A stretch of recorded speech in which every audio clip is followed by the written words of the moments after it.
কিরে কে শুন বল না। শুনস না? কি বল? আরে সামনে আয়স না। হ্যাঁ বল। আমি কি তোর বেডি? ফালতু কথা বলবি না একদম। তইলে বাপজিটা সুটা তুই আমার লগে হারা দিন করে চিপকাই থাকবি। মাগমা সোয়াল থেকে রাত রূপ দিতে আমার লগে চিপকাই থাকে। ফালতু আলাপ করস কেন? আমি তোর সাথে কখন চিপকাইছি রে?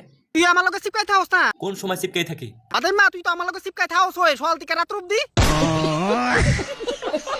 এরপরে চিপকানি তুই আমার ইজ্জতরা পর্যন্ত লুটে লাইতাছ। তোর ইজ্জত কোন সময় লুটছিলে? তুই কিন্তু এখন উল্টাপাল্টা কথা বলতেছিস। আমার ইজ্জত লুটাছুত না। তোর কোন দিক দিয়ে আছে ইজ্জত লুটনের জায়গা? তোরা কইলা যাইতাম ফাড়া। সারাটা কোনতে আমারে লিপ কিস করে। কিস করছি? তোর সাথে লিপ কিস করছি কোন সময় রে? সারাটা কোনতে আমারে লিপ কিস করে। মাস আমার মুখের লগে তোর মুখটা লাগাই দেওস না কুদ্র ফরে।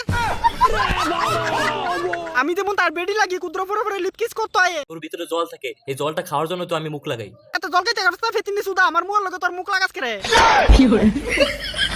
এমন একটা রাগুডে হারাটা কোনতে আমার লগে লিপ কিস করব। দূর শালা, আজারে আলাপ করস খালি বারবার। শালা আরেকবার আমার লগে খালি লিপ কিস করতে আইস। যে একটা গরম পড়ছে খালি একটু পর পর জল খাওয়া লাগে। এ বাপ যেটা তুই জল খাস না আমার মুখটার লগে তোর মুখটা লাগাইবি কেরে। আমি এইভাবেই খাই, এটা আমার স্বভাব, তোরে বলতে হবে? স্বভাব এমন হইলে জল না খাইয়া মুখ খাইয়া লাই শাক কলাইব তোর ভিতরে। দূর শালা।